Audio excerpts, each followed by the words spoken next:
All right. You haven't even seen it yet. I mean, let's hold for later. Welcome. My name is Justin Anderson. I'm the lead pastor here at Calvary Church, and you all know Vince Downey, the head of school here at Calvary Christian School.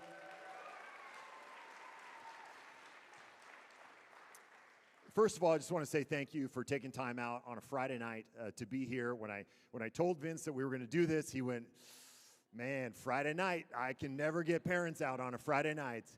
And so thank you for being cool for once, for coming out and hanging out with us. This project has been a true labor of love for these last few months. In the immediate weeks after the fires, as some of the emotion was coming out and yet the kind of wider world was starting to move on with their lives, I thought, man, we've got to capture this moment if we can.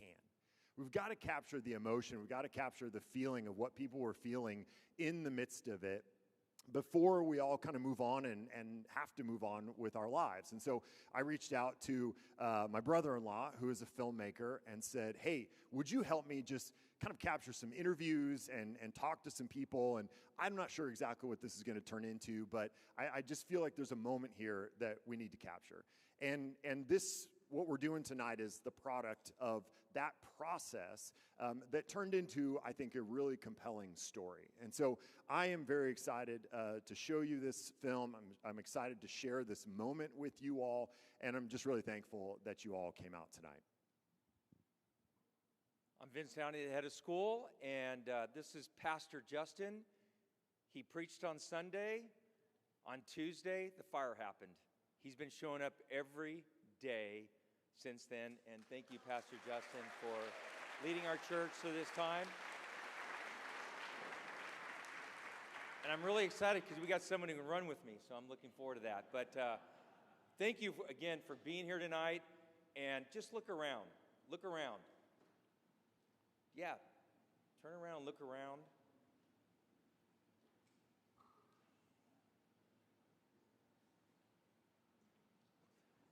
We're back. We're back.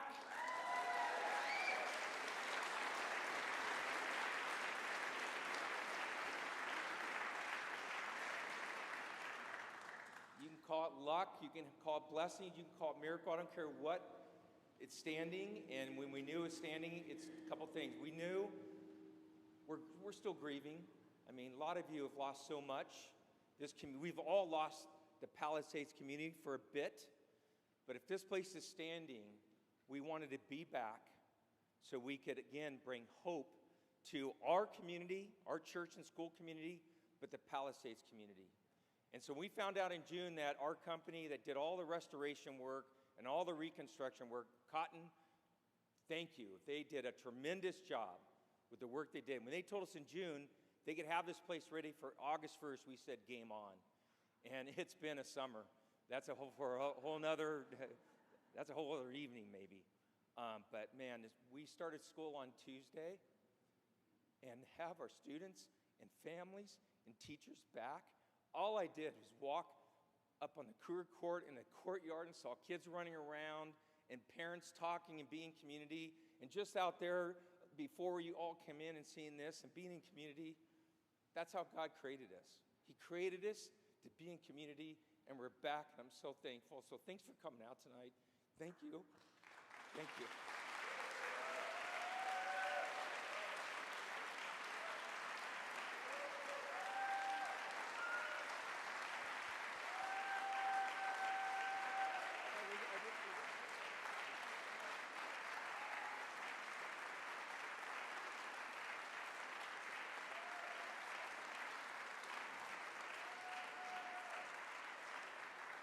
I actually love the students standing for me. That's great.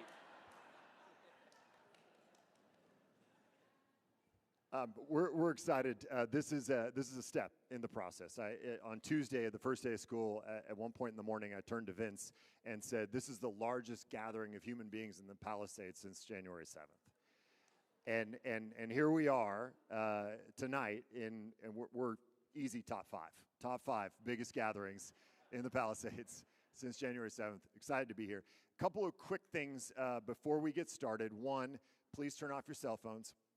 And I know you think you have. Just triple check for me, okay? Make sure that cell phone's off.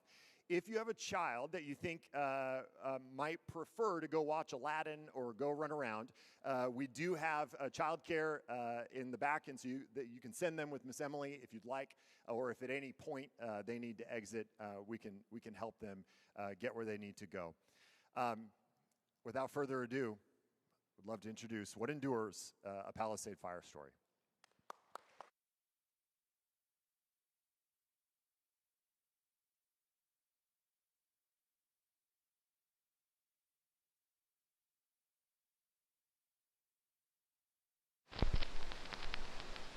Calvary Church of Pacific Palisades was started 77 years ago, 1948, as a mission to establish the gospel here in West LA, specifically in the Pacific Palisades neighborhood. When a local businessman felt convicted that the Palisades needed a Bible-believing church, and so he hired a pastor, and they got started down in the village off of Via de la Paz.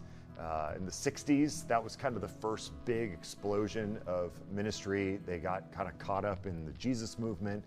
It was started by kind of a small, faithful remnant of believers that believed that this area needed a gospel witness. And it really boomed in the 60s and 70s with the kind of Jesus movement, a bunch of hippies getting together, talking about Jesus, and saw a ton of fruit in ministry there. And that continued roughly into the 70s and 80s.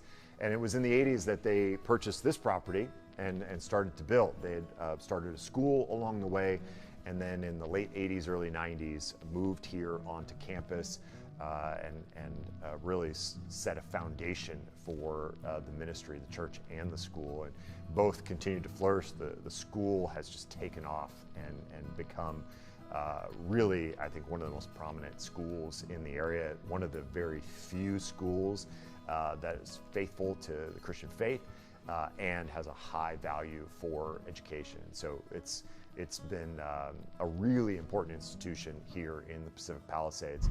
And the church has kind of been alongside that the whole way and has just a long, faithful reputation for gospel ministry here in the Palisades.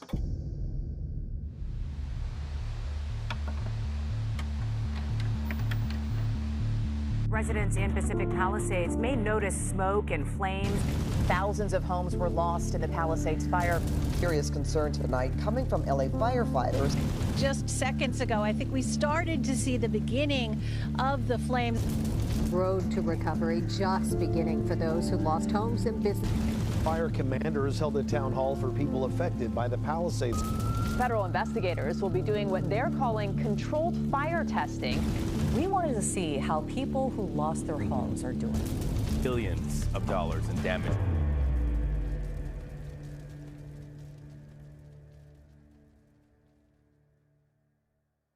So on Tuesday, January 7th, it was an ordinary day. I went out at 10:30 to pay the mobile dog groomer that had been here grooming our amazing golden retriever that we adore. And I came out to pay him, and I noticed that some gardeners and some folks across the street were looking up, up into the mountain. And so I came out to the street and looked up, and I could see that gigantic plume of smoke 3 miles up the mountain above us behind our house. And of course, lo and behold, it was starting the fire on the street that we lived for 20 years. And they said, oh, there's smoke on the hills out there. And I thought, well, it's Southern California. There's always smoke on the hills, right? Like, that's pretty common. So I said, well, let me know if it gets worse, keep an eye on it. About 15 minutes later, we got a text message saying that we needed to evacuate. And I remember walking down the stairs and into the courtyard and turning back to look towards the hills and seeing this big plume of smoke. 6:45 a.m. when my husband and I were sort of getting ready. My 2 younger kids and I were going to be home alone without him. I said, I hope we don't die up here without you. And of course it was tongue-in-cheek, but I think that I felt something wasn't right that morning. About 10:30, I was meeting with the school psychologist in my office. The preschool director came in and said, oh, there's a fire up the hill. My front office called me and said I need to get over to the front office because there's a fire up in the Highlands. The Highlands is a community up above our school, a couple canyons over. So I made it over to my office, and outside of my office window you could see that there was a fire up in the Highlands. Never in a million years did I ever think that we'd actually have to evacuate the campus. I thought for sure we had plenty of time for the parents to come on campus and be just picking them up early like we do after school. Right outside my classroom, I saw the start of a brush fire, and it grew to a pretty substantial plume of smoke within about 15-20 minutes. And so we moved kids down to our normal carpool location, and within about 5 minutes from being there, we realized we couldn't stay there. The fire, due to the high winds, was moving exceptionally fast. Once again, our head of school said, we got to keep moving. And so we walked the school 450 some odd kids down to the fire station. We had kids that were crying. We were trying to pass out masks as the smoke was blowing our way. The winds were crazy. It was howling. It must have been 60-mile-an-hour winds, and that was driving all the embers, so all these embers start blowing past me. Sunset Boulevard had become gridlock, and it was a nightmare. And Palisades Drive, people coming down from the Highlands past the church to Sunset, it was all backed up as well. So it was just an absolute mess. And I remember standing there at the fire station, and I saw one of those airplanes go over that drops the fire retardant on forest fires, and thinking, oh, this is real. And I remember getting to the church, and it was just so thick with smoke. And there was fire on the eastern bank, and there was fire on the western bank of this little valley. And I just thought, oh my gosh, we're gonna lose the church. I still didn't know until my girlfriend, she drove by here because she was frantically evacuating from her home up to the top of Lockman Lane. And she passed by our house down here, and she saw that my car was still in the driveway. So she texted me, you gotta get out of there, girl, or you're gonna be walking. And I was like, what is she talking about? So then I went over to our front window up right here behind me, and I looked out, and I could see there were hundreds of vehicles all lined up. And I was in such extreme denial, because in 100 years, the fires don't come down here. I just was convinced that the fire was not gonna come down here. My one son has a comic book collection that he's been working on since he was in 5th grade, and he's a junior in college. And as I was standing in his room, there's comic books framed all over the wall. There's bags of comic books. There's boxes of comic books. And he said, get my comics. And I was like, okay. And I said, which ones should I get? And he said, get the good ones. And I've said this before, I don't really speak comic. I don't know what good comics are. And so I grabbed none. I took none. I don't know what happened. I got like paralyzed, and I didn't grab any. And it's a pain point for me for sure, because that's like his childhood, and so important to him. And that was on me. And I'm like, I got to get back to the house because any one of these embers can start another fire anywhere. So I spent the next 5 or 6 hours at our house, kind of putting out fires. As they caught the fences between the homes on fire, we were able to put some of those fires out. The water pressure got lower and lower and lower, and the firemen in the neighborhood ran out of water, and they all started packing up their gear and said, we can't stay here any longer because it's not safe and we don't have any way of protecting anything any longer. So that's when I figured it was time to leave as well. I'm not gonna, go down with the ship at all. So I'm like, yeah, time to get out of here. I had a friend there with me. He's like, we got to get out of here. So I'm gonna go up to a house that I built up towards Zuma Beach, never imagining like the fire coming through there. But we ended up being there, and my friend David Ryan owns the house, and he had, when I got there to check on him, they had the pump connected to the pool with fire hoses everywhere, and I'm like, oh, he's got a pretty good setup here to fight the fire if it comes through here. So we ended up staying there through that night, and same thing kind of happened. It just kind of got crazy. The fire rolls through, it burned the house down across the street. Embers are flying everywhere. We're keeping the house all soaked. I mean, it's kind of a strange thing. I feel like you kind of know if it's going to get too dangerous and you've got to leave. Like, we had the exit plan ready to go, but I felt like we saved his house by being there. I was talking to my wife and she said, hey, I've got a list of families who would like you to go check on their home because they have no idea if it's up or not. And so, yeah, I would borrow my neighbor's e-bike and I would go riding around to different addresses and you know, would either deliver great news or really bad news. And that was tough. I was able to reestablish a connection to my neighbor who had stayed. He stayed the whole time. And we were able to communicate very sparsely, and he kept giving me updates. And he said, it was about 2 in the morning, I guess the morning of the 8th. He said, your home's still here. He's like, we're fighting off some brush fires that have started in some surrounding homes, but he said, your home is here. He's like, I'm gonna stay and I'm gonna make sure that you guys are okay. I said, unbelievable, praise God, I'm coming back to help you as soon as possible. And my plan was, okay, I'm gonna get back home, maybe grab some more things, check on the place, and then meet back up with my family. It took me about 15 minutes to realize, like, I can't leave. I have to stay now. People that stayed that really were not equipped to stay. And so they lacked, obviously, potable water and electricity, and they didn't have internet. They were just there. And so my neighbor and I, along with a couple others, would bring food and offer support for some neighbors who ended up staying through the whole thing, but did not really know how to take care of themselves. So that felt very meaningful, being able to help take care of those people as well. We get to the hotel, we're just kind of trying to process, and we're watching the news, and we're just absolutely cannot believe what we're seeing. The fire at that point had gone through the village where we used to live. We lived in the Alphabet Streets.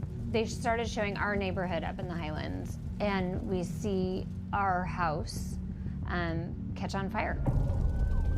The newscaster says, I can't believe this. This house is catching on fire and there's nothing the owners can do.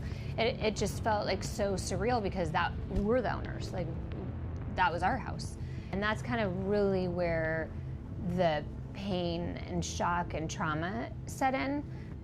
Where do we live? Like, we don't have anywhere to live. We're homeless. 1:30, I would say, when I got a call from my wife, Carol. It said, the fire's coming closer to our house down in the village, so you should get home. And we gotta pack some things up, get some things out. We're gonna have to, evacuate for a couple days, she thought. That was the idea. The following morning, I got up early and went to see what was happening in the Palisades, and that's when I saw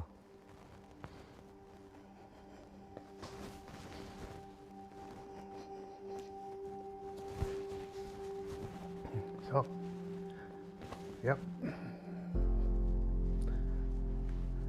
It's just hard to see. Just everything is just gone. So, that was kind of unbelievable to drive in and just see all the Alphabet Streets were flattened, all the Huntington was flattened. So.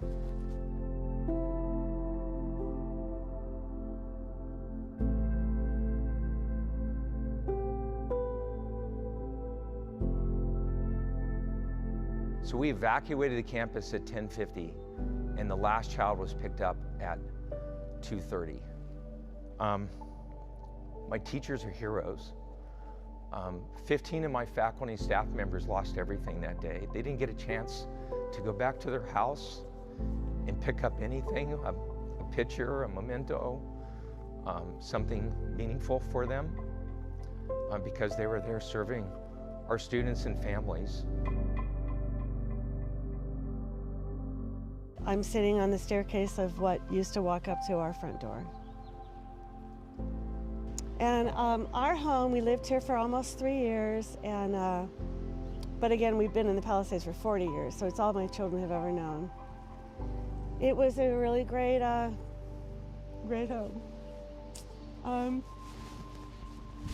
We had last fall, it just happened that we had a lot of a really huge, lot of special celebrations here.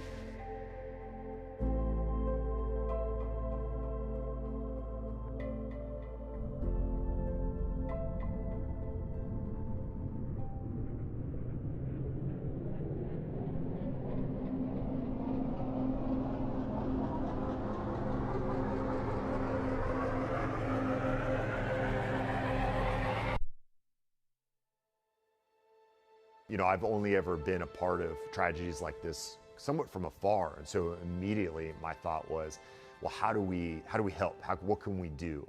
And so people were offering, you know, clothes and toiletries and all kinds of supplies. And I had this moment where I realized, like, oh, wait, we're the victims of this tragedy. Like, it's not going to be us that facilitates clothing drives and all that. Like, our people have lost everything. There's thousands of us here that lost everything. I have 2 pairs of pants, 2 shirts, because we thought we'd be back a couple days later. Had a, you know, evacuation. It'll be just a temporary thing. They're going to put this thing out. We'll be back. So I've never experienced losing everything that we ever had for the last 30 years that was in the house. So it's not about the things, although it's devastating losing so much for so many people, but you know, for the most part, it's replaceable. And you know, when we die, we're going to leave all that stuff behind anyway. So unfortunately, right when I got into the hotel and checked in by room, this is Wednesday at 4 p.m., the day after the fire started. She texted me and she said, Georgia, I'm really sorry to tell you, but all of our homes are gone. Everything's gone. And I was there alone, and I just dropped to the floor. And I was really devastated. And it was only because of all of the treasures that were inside the home. The home is a home, you know. I can replace the French doors and the, you know, had nothing to do with that. Memories in the home. And, but all my baby's albums and all their treasures and everything that they had that was so precious to all of them. But right after I fell to the floor, Ryan walked through the door of my hotel. I mean, he's just a kid, he's a college kid, but he took the brunt of my initial devastation. And I just fell into his arms. We found out that out of 460 students in 300 families, 142 of our families lost everything. 15 of our faculty and staff members lost everything. Over 70 of our parents have been displaced. That's over 220 of our families out of 300 that aren't living where they were on January 6th.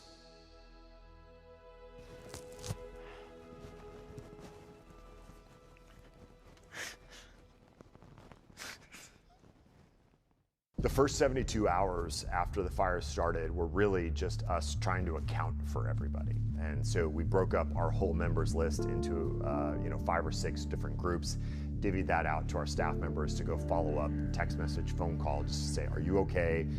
Did you lose your home? Where are you going? Do you have a place to sleep? And it was really just triage for those first 72 hours. Tragically, so many people lost their homes. You know, a lot of times if you lose a home, the community's there to like rally around you and console you and help you get back on your feet. But everybody's in the same boat. It's like 1,200 homes in the Alphabet Streets, 1,200 homes. They are gone. There is not one still there. All told, almost 200 of our families lost their homes.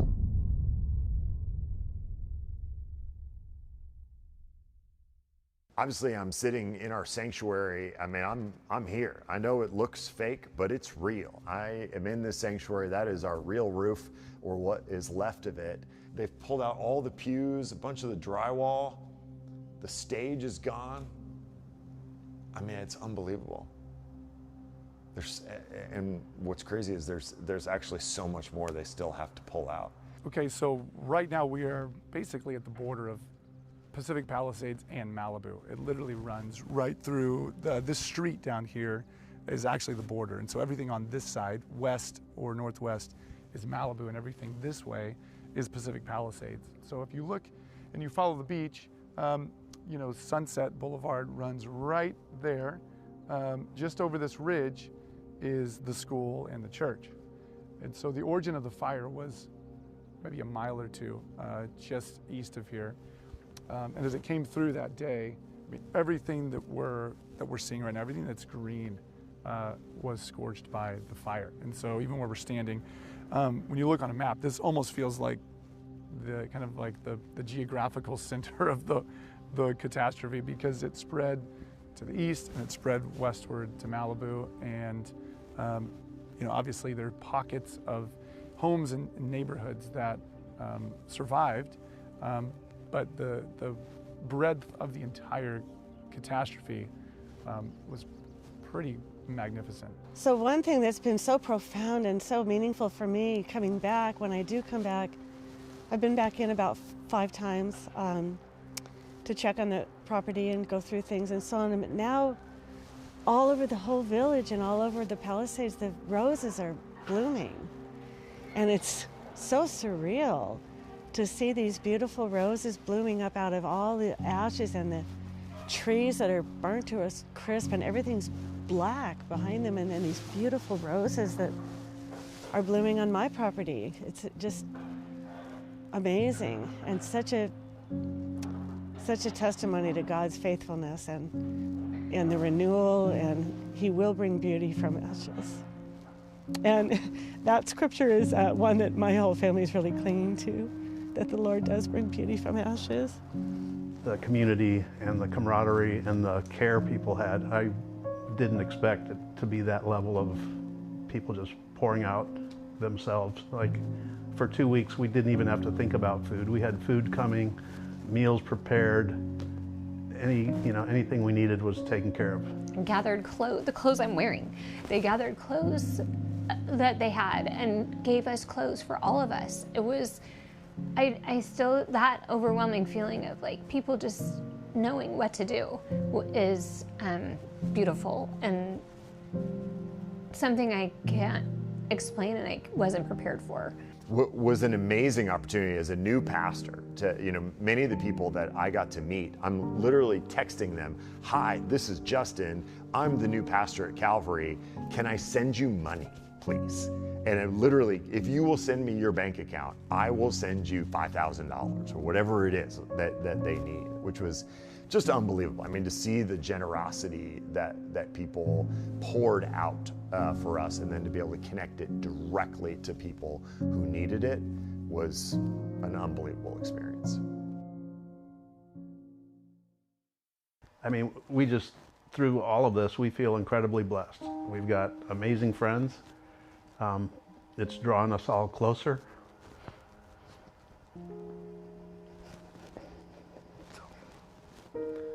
Yeah, it just, when you all go through something like this, it like binds you together.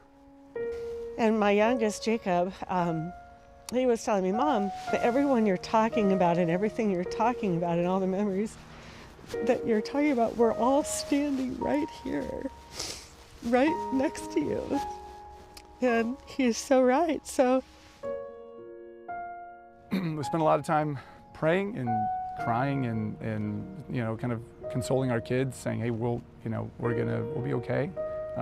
God is bigger than this," even though right now it's really scary and it's really sad. As a school, my classes, we've lost some students, but the beauty is that we're still connected. We're still together, and even at the end of this school year, we take an end of the year trip to the East Coast, and every student who was displaced is actually coming back, and we're going on that trip together. I cannot say enough how excited I am for us to get back on our campus. I lost my home. I lost my home in my town where I've lived for 25 years, but I have my home where I've worked for the better part of 25 years. I'm going to come to work, and this is my home.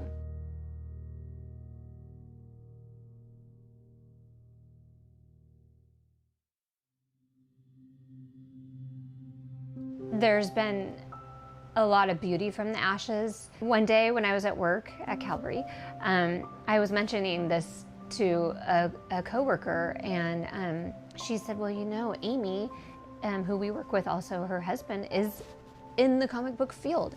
And I do know that, of course I know that, but it's not like I felt like I could say, "Oh, can you go replace all my son's comic books?" So I didn't even, and I wasn't even in the point at that time to think about replacing things. I was still just in shock. And so Priscilla, who I had mentioned it to, mentioned it to Amy. And next thing you know, I'm getting a request from Amy to have my son write down his good comics.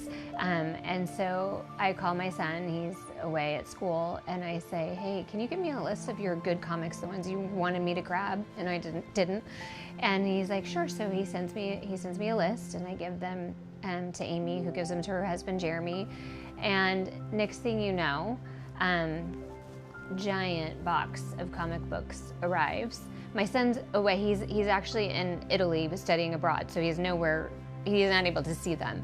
But Jeremy does the most amazing video of these comic books, and he holds up all the, I mean, they are signed comic books. They're, you know, these are comic books that far and above replace Liam's comic books. And so he does this, makes this video, and I send the video to Liam, and immediately, time difference, you know, included, he calls me and he said, I'm crying. I'm actually crying. This is everything, and I can't even tell you how happy I am. And he's like, you can just take that off your list, Mom, of worries. Don't worry about the comic books, because this is just heaven. We're just sorry to see the collection go, and we just hope that you'll really dig the stuff that's here. So kudos, and as old Stanley said, Excelsior. We've got a lot of work ahead of us. It is going to be no small undertaking to get the church and the school back into this space. We are going to have millions of dollars that we will need to raise to rebuild this space. We've got 77 more years together. I don't know if I'm going to make it. I don't know if you're going to make it, but somebody's going to be in this room 77 years from now preaching the gospel on Easter Sunday, and people are going to get saved because Jesus is alive.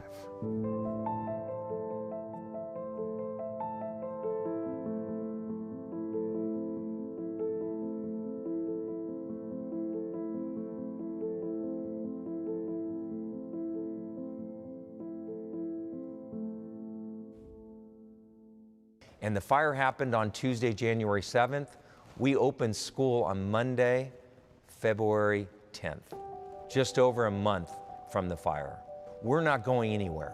We're going to be here. We're going to be part of this community. We're going to be part of the rebuild of this community. We love the Palisades. We love Calvary Christian School. And our mission of who we are and how God has created us is going to continue to be lived out.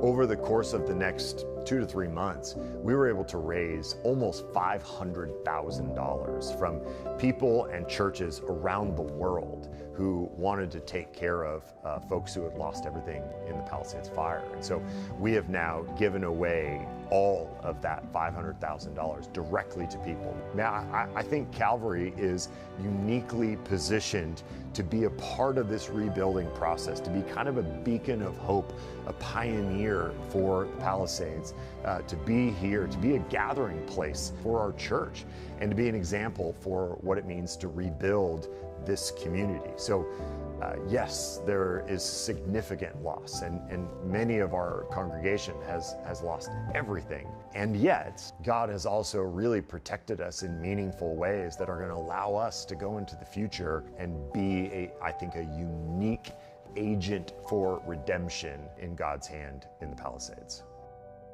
We have a lot to do, but we have a bigger God, a God who has plans for Calvary that cannot be thwarted by a little fire.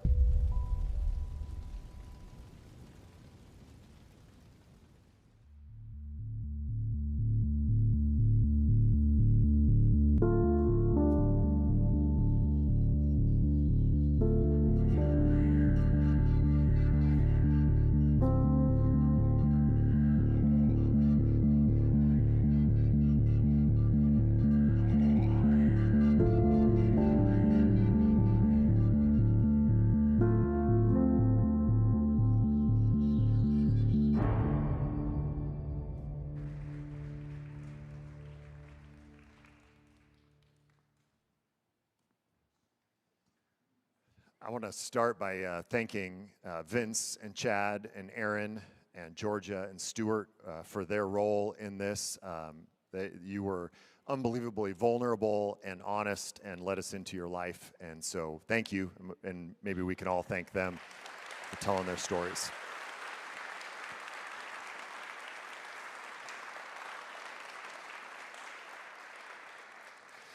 I'll admit I have felt like a little bit of an outsider throughout this process as someone new to the Palisades, and felt very sensitive to the fact that you all have been going through so much, and we were trying to tell this story, but we're very thankful for the ways that you've allowed us to do that, and hopefully this helps to express some of what you've been through.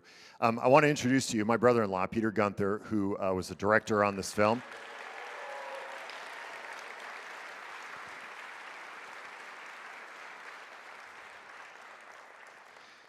I don't recommend working with family in general, but it was a joy to work with Peter. He worked really, really hard on this film and cares a lot about it, and so I wanted to give him an opportunity to say a few words.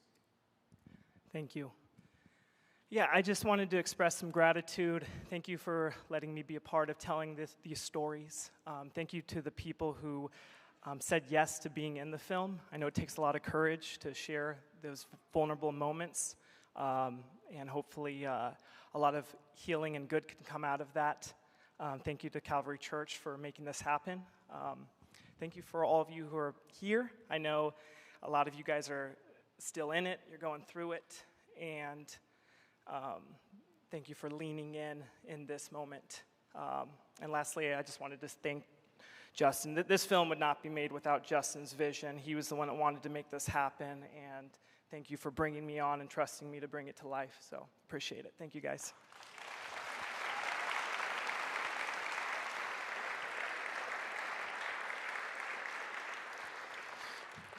There's one last person that I'd like to bring up.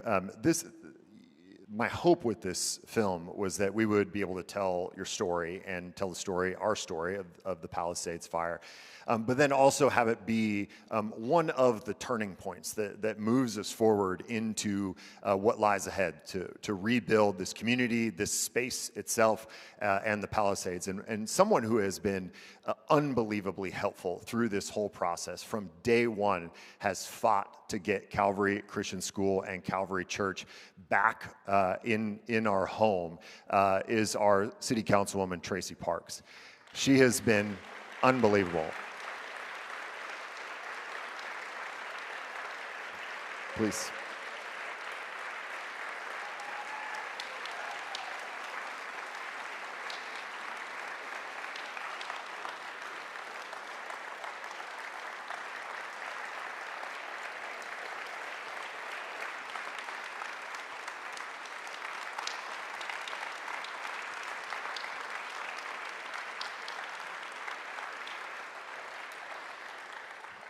If I have learned anything through this process is don't get on Tracy's bad side.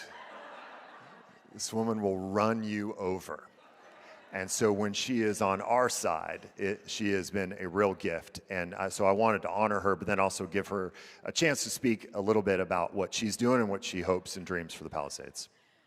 Justin, thank you so much. And thank you so much for the really, really warm welcome. It's really an honor to be here with you tonight, and that was just an absolutely stellar and stunning presentation of the story of what happened on January 7th and the impact that it has had in the aftermath. Looking at some of that footage and reliving some of those moments, I know it's traumatic for you all to see that again. I want you to know that I have felt your grief and your pain, and I have carried it very close in my own heart. Obviously, the scope and the scale of this devastation is unprecedented, and we have come through, with God's grace, some very, very dark days. But right here tonight, in this place of faith and hope and renewal, my confidence in what lies ahead for the Pacific Palisades is stronger than it has ever been, because it is happening right here on this campus, and you all are leading the way. So congratulations. It is a just absolute miracle to see you here and to see what you're doing, and it is a miracle, and it is because of God's will that Calvary is here, and that you are able to show this community that we are sticking together, and you are coming back, and I'm going to be right here with you every step of the way. Thank you for having me.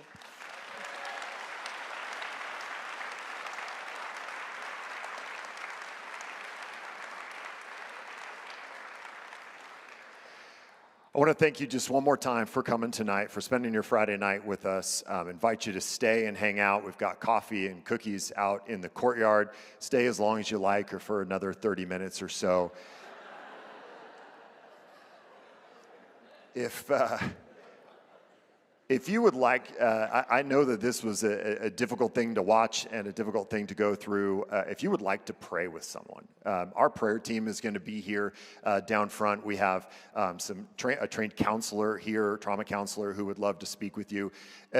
Don't miss an opportunity to step deeper into your own grief, and in hopes that the healing comes on the other side of that. So would invite you to do that tonight. And then as a pastor, I can't help but invite you to church. It's in my contract. And so we will be here again at 10 a.m. Sunday morning, and every Sunday morning here on out in this space. I would invite you to come. We'd love to have you. This Sunday is going to be especially important for our community as we return to campus for church for the very first time. We're going to have church here in the gym. We're going to walk over into our sanctuary together and have a moment where we baptize some folks and pray over the sanctuary and have kind of a moment of dedication. And if none of that sells you on it, we do have a Habit truck who will be here with hamburgers and French fries. And so come to church and then get the hamburger. Don't just come for the hamburgers, but technically you could. So love to have you. Really thankful to have you again. Have a wonderful night.